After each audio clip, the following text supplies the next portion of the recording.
뭐 그 정도 아무튼 제가 받았던 게 3고 정도, 3, 4고 정도였고 그 뒤로 이제 계속 바뀔 때마다 감독님께서 보여주셨고 같이 회의도 하고 하면서 인물이 처한 상황이나 이런 게 조금 많이 변했어요. 근데 그런 과정을 통해서 이 혜수라는 인물이 조금 더 구체적으로 만들어지지 않았나라는 생각을 해봅니다. 처음부터 욕을 아주 찰지게 하고 시작하시잖아요. 네. 저는 이렇게 욕을 잘하실 줄은 처음 알았어요, 사실은. 뭐 그전에도 되게 유쾌한 연기를 많이 하셨지만 여기서의 그 변화무쌍한 연기, 김지혜 배우님의 그 연기 중에 되게 특이한 게 되게 진지한 표정을 짓고 있다가 갑자기 순간 덜 변하는 듯한 느낌들? 네. 이런 거에 약간 관객들도 약간 재미를 느끼는 것 같은데 욕을 하시는 거는 뭐 평소에는 이제 제가 두 아이의 어머니가 되잖아요. 이제 좀 그렇기 때문에 달라졌어요. 애들은 한번 들으면 엄청 잘 따라하기 때문에 절대 이제 가정 내에서는 사용하지 않고 그렇다고 밖에 나가서도 제가 그래도 배운데 비속어로 사용하기는 그렇고 이거는 뭐 비하인드 스토리지만 옛날에 한번 어느 촬영장에서 엄청 망신을 당한 적이 있어요. 그래서 제 스스로 저 자신에게 너무 싫어가지고 그 당시 아기가 없을 텐데 신랑이 한강에서 낚시하고 있다 그래서 이제 갔어요. 갔는데 정말 아무도 없더라고요. 그래서 그때 한강에서 제가 막 상스러운 욕을 한 적은 있습니다. 그러니까 내 자신에게 너무 실망해서 NG를 많이 냈던 모양이에요. 가끔은 그런 이제 실질적인 부분이 연기할 때도 또 영향을 주시는 면도 있으실 것 같다는 생각을 했어요. 그래서 되게 여기서는 되게 다양한 욕도 볼 수 있으면서도 되게 진지한 연기도 되게 많이 볼 수 있거든요. 이를테면은 뭐 중성화를 한다고 했을 때 그게 간단히 된다는 그 간호사의 말에 간단히 하면서 그 반응을 하거든요. 사실 왜냐면 여기서 그 여자친구인 이 해수역 같은 경우는 사실 그 고양이를 일부러 키운 게 아니잖아요, 자기가. 근데 거기에 민감하게 반응하고 간호사를 따라서 눈을 막 굴리세요. 그래서 혹시 눈이 되게 매력적인 연기를 하시는 게 아닌가라는 생각을 좀 들었고, 우리 감독님께 여쭤보고 싶은 건데, 사실 고양이의 이게 보다 보시면 느끼실 텐데, 고양이의 중성화와 지금 인간의 어떤 중성화? 여기에 뭔가 이렇게 비례되는, 빗대는 느낌이 강했거든요. 어떻게 이 아이디어를 또 떠올리시고 대입을 하시는지 좀 궁금해요. 결코 제가 딱히 잘난 척을 하고 싶은 생각은 전혀 없다는 거는 미리 전제를 좀 드리고 네네네네. 대본을 많이 고쳤는데요. 제가 무슨 영화를 만들고 싶으니 제가 마지막까지 못 찾고 있었어요. 영화를 쓰면서 고양이 중성화에 대한 얘기를 제가 처음으로 기획한 작품도 아니었고 이건 제가 써뒀던 소설을 이 영화의 상민으로 나오는 조민재 배우께서 이걸 한번 영화로 만들어보는 게 어때? 라고 해주셔서 썩 떨떠름한 상태로 이거를요? 한 상태로 계속해서 시나리오를 썼었는데 마지막으로 고치고 순간까지 내가 도대체 이 영화로 뭘 말하고 싶지를 찾지 못하는 상태로 그냥 김지아 선배님과 작업한다는 그거 하나만 가지고 계속 그냥 어딘지 모르는 안개 속을 흐르는 듯한 그런 조금 그러니까 좀 무의미한 글쓰기를 하고 있었습니다. 한 마지막 곡 그 전 곡쯤에 이걸 그냥 하루의 이야기로 바꿔야겠다. 중성화 수술을 한 날의 하루로 바꿨죠. 그 전에 조금 긴 호흡에 약간 좀 독립영화 같은 뭐 비정성시에서 볼 것 같은 미장센 이런 영화를 썼었는데 하루 이야기로 바꿔야겠다.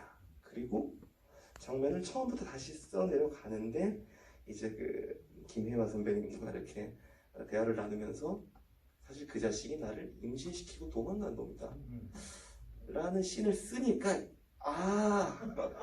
이제 좀 뭐 될 것 같다. 약간 영화 같다. 약간 아이러니가 생긴다. 그래서 사실은 얻어 걸린 거라서 제가 뭐 멋있게 말씀을 드릴 게 별로 없었습니다. 사실 그래서 많이 말씀을 해주신 것 같아요. 됐습니다. 오늘 감독님의 얘기를 듣다 보니까 이 작품이 좀 이해되지 않으세요? 뭔가 말씀하신 의식의 흐름의 이 구성이 마치 영화에서 의식하진 않았지만 만들어졌다라는 것과 되게 비슷한 느낌을 되게 받아요. 근데 저희는 볼 때 마치 이 여자친구분은 어떻게 보면 중성화하고 싶지 않고 어떻게 보면 사랑을 하고 싶은 사람인데 뭔가 그걸 하지 못해서 아쉬움으로 끝나는 것 같고. 예, 막 그렇게 막 됩니다. 이게 그렇게 막 완결이 되더라고요. 그러니까 예, 막, 남자친구는 사실 중성을 해야 될 것 같은 사람인데 예. 안 하고 계속해서 기적적으로 메타포가 딱딱 맞아 떨어지면서 이런 질문도 받게 되고 네. 사실은 뭐 제 개인적인 창작의 뭐 비결 이런 건 전혀 없었고 아. 얻어 걸린 것이었고 계속해서 절박함 이런 것들이 만들어낸 장면 같아요. 네. 겸손하신 말씀이고 겸손하신 말씀이고 제 생각에는 그렇게 많이 고쳤으면 이렇게 나와야 되는 것 같아요. 그러니까 근데 그렇게 많이 고쳤는데 불구하고 저희가 볼 때는 되게 잘 흐름이 뭐 완벽하게 흘러가는 듯한 느낌을 많이 받아서 약간의 뛰어난 또 그 구성 실력을 좀 가지고 있다는 생각이 들었어요. 사실 감독님이 제가 역지를 얘기를 하자면 그 웨이브에서 이렇게 청와대로 간다.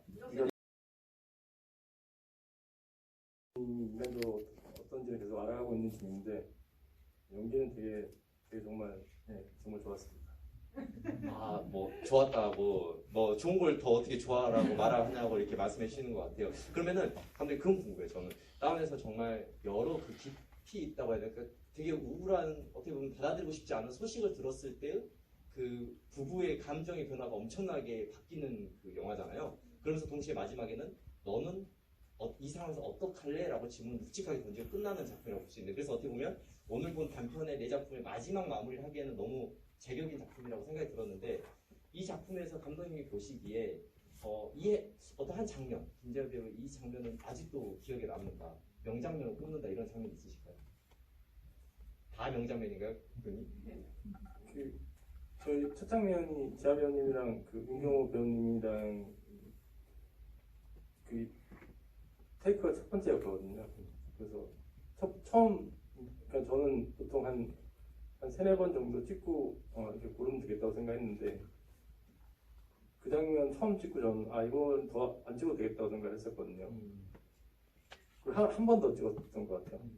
그러니까 한 번만 더 찍자고 해서 한 번 더 찍고 근데 처음에 게 더 좋았거든요. 그래서 처음에 걸 받았을 때 두 번 찍었거든요. 그래서 근데 그 장면 찍으면서 되게 되게 잘하시는구나. 두 분 다 잘하시는구나. 그래서 뭐 다른 지아 배우님 이렇게 클로즈업 장면들도 되게 많이 떠오르지만 그 장면 찍었을 때 되게 놀랐습니다. 놀랐고 되게 잘하는구나 이런 생각했었습니다. 사실은 우리가 평범하게 본 장면이 오히려 특별하게 감독님한테 와닿는 순간이 있을 것 같아요. 말씀하신 장면이 그런 부분이에요. 네, 약간 그런 게 있어요.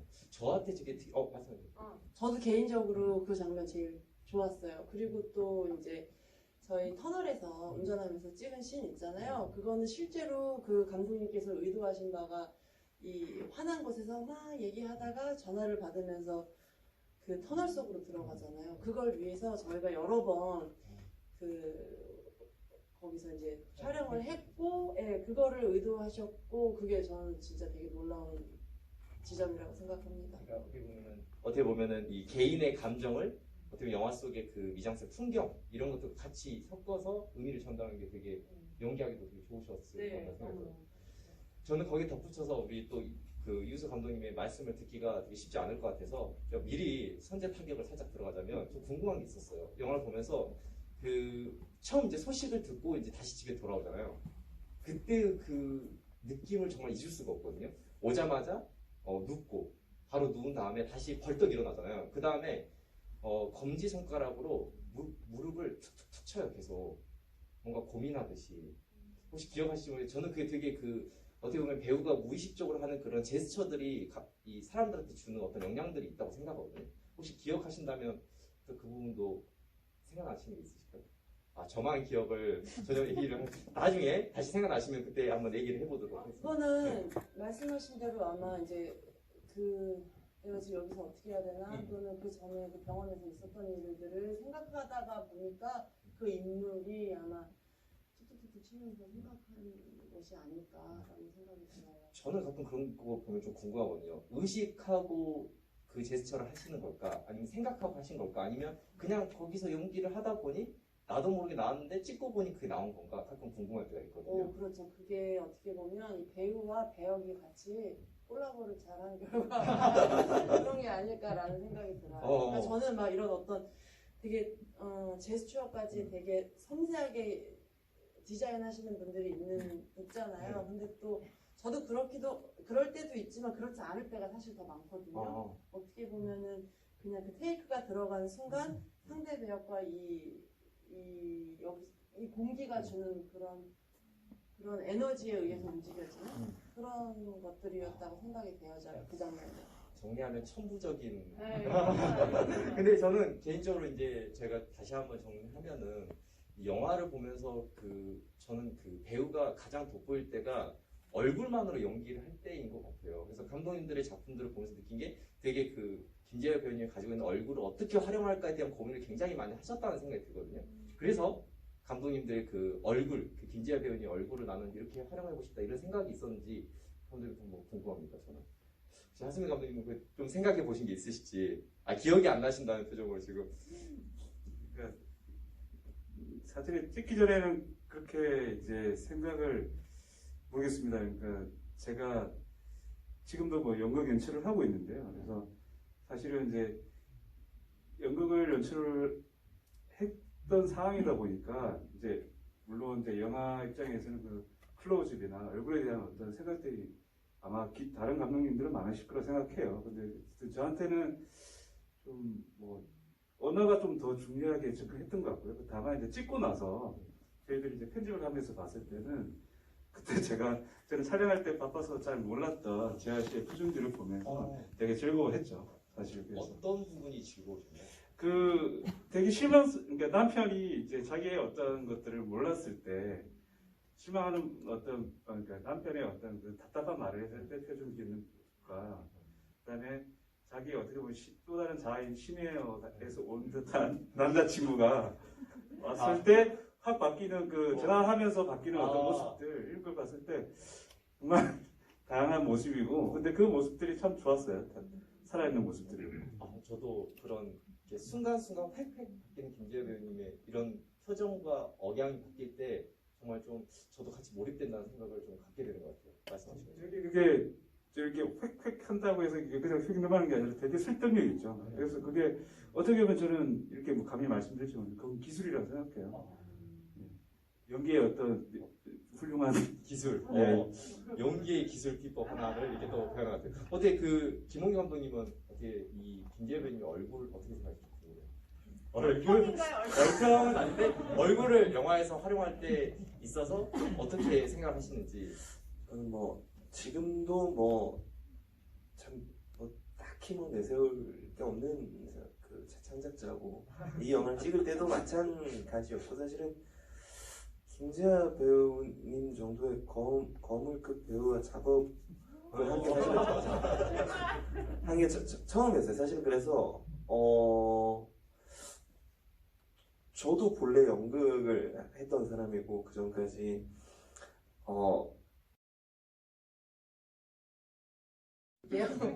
기술도 연기 기술 두 번째. 그렇게 네가 이런 얘기를 해주셨어요. 네가 화천택이 되려고 하니까 그렇게 힘들지. 그래서 나는 당연히 내가 이 인물이 돼야 되는 그런 걸로만 생각을 했는데 그게 아니라 너는 그 써있는 것을 네 몸을 통해서 얘기해주는 전달자라고 생각해봐. 어떻게 해요? 그랬더니 제가 너무 이해가 안 돼요. 그랬더니 얘가 어느 정도로 이해가 안 되냐면 하면서 설명을 해주라는 거예요. 그러고 나니까 답답했던 그 모든 것이 쭉 내려가면서 그냥 얘가 얼마나 이상한 애냐면 이라는 컨셉으로 연기를 하니까 정말 술술술술 너무 편하게 한 방에 해결이 됐어요. 그래서 여기 또 많은 관계자분들이 계실 텐데 그걸 한번 이용해 보시면 너무나 좋을 것 같습니다. 약간 어떻게 보면은 그 배역에 완전 그 사람이 되려고 노력한 게 아니라 너무 몰입하려고 하지 말아라. 그냥 설명을 하는데 얼마나 그 정도냐면 이렇게 얘기해. 우리 아마 그 장면에 대해서 약간 되게 인상 깊게 보셨던 분들은 되게 많은 부분이 약간 해소가 됐을 거라는 생각이 약간 들고 이제 배우님께 사실은 저 배우님들에 있어서 사람들도 관객분도 많이 궁금하실 것 같은데 이게 단편을 이제 어떻게 보면은 오늘 너무 좋은 단편들이지만 각오를 받았을 때 이걸 내가 꼭 하고 싶다라는 생각이 드는 부분들이 있었을 것 같아요. 내가 이걸 연기해보고 싶다라는 부분들. 제가 진짜 우리 김홍기 감독님 되게 솔직하시잖아요. 저도 솔직하게 여기 드릴 말씀이 있는데 긴장을 지금 그러니까 이게 이 작품은 꼭 해야 돼 라기보다 저는 작품이 저에게 왔을 때 겸허히 받아들이는 편입니다. 정말 하고 싶기도 하지만 나한테 이 시나리오가 나한테 이 배역이 오기까지는 얼마나 많은 과정을 거쳤을까라는 거를 저희 극단 모시는 사람들의 김종숙 대표님을 통해서 익히 어렸을 때 이제 배웠어요. 그러니까 네가 지금 배역을 가리지 마라.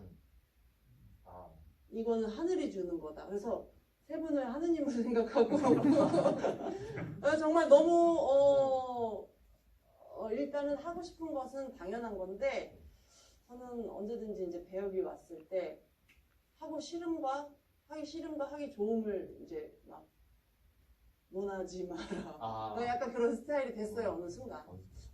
그럼에도 제가 한 번 더 나가고 싶은 건 사실 이제 너무 지금 그런데 생각했지만 천상계의 배우가 됐기 때문에 사실 여러 작품을 봤잖아요. 근데 결국에는 이제 시간상에서 어떤 작품을 해야 되고 하지 말아야 될 것 같은 부분이 될 수밖에 없는데 이건 꼭 해야겠다는 그 신호의 어떤 포인트들이 있을까요? 정말 솔직하게 말씀드릴까요? 실망하지 않으셔도 돼요. 저는 실망하지 않습니다. 그렇지 않으신가요? 상업 영화를 통해서 제가 해볼 수 없는 작품들 그리고 세 작품 다 주인공이었어요. 제가 그동안 이제 상업 영화를 하면서 잠깐 이렇게 반짝 하고 들어가거나 씬 스틸러라고 하죠. 그 장면을 훔치고 빠지는 거죠. 빠지는 그런 것들을 하다가 어머 이 인물을 처음부터 끝까지 어떤 인물인지 다 보여줄 수 있는 세 작품 다 그렇잖아요. 이게 무슨 기회야. 그러니까 배우로서 너무너무 욕심이 났고 저 아니더라도 누구라도 이 세 작품을 받고는 안 하고는 못 배겼을 거라고 생각합니다. 솔직한 말씀으로. 그러니까 나를 더 배우로서 더 어떻게 보면 가치 있게 만들어줄 작품들이었기 네, 너무나. 그리고 세 분께 너무 감사하는 게 저를 어떻게 알아보고 이 작품을 이렇게 맡길 수가 있었을까. 그런 부분 정말 너무 감사했어요. 그러니까 발굴해 주신 거나 마찬가지잖아요. 최근에 제가 밀스라는 영화를 찍으면서 너무 좋은 선배님들을 많이 만났는데 김혜수 선배님 이런 얘기를 해주셨어요. 재화 씨 그리고 여러분들 배우는 또 좋은 배우는 시간이 그게 언제이건 간에 발굴될 수밖에 없다. 그러니까 용기를 가지고 포기하지 말고 끝까지 해주세요 이런 얘기를 하셨었는데 어쨌든 그 저를 발굴해 주신 세 분께 너무 감사하죠. 저희도 감사한 것 같아요. 사실은 저도 그 김재하 배우전이라고 당연히 관심을 갖게 됐지만 작품들을 보면서 오늘 이 네 작품을 통해서 되게 다양한 얼굴들을 본 것 같아요. 사실은 되게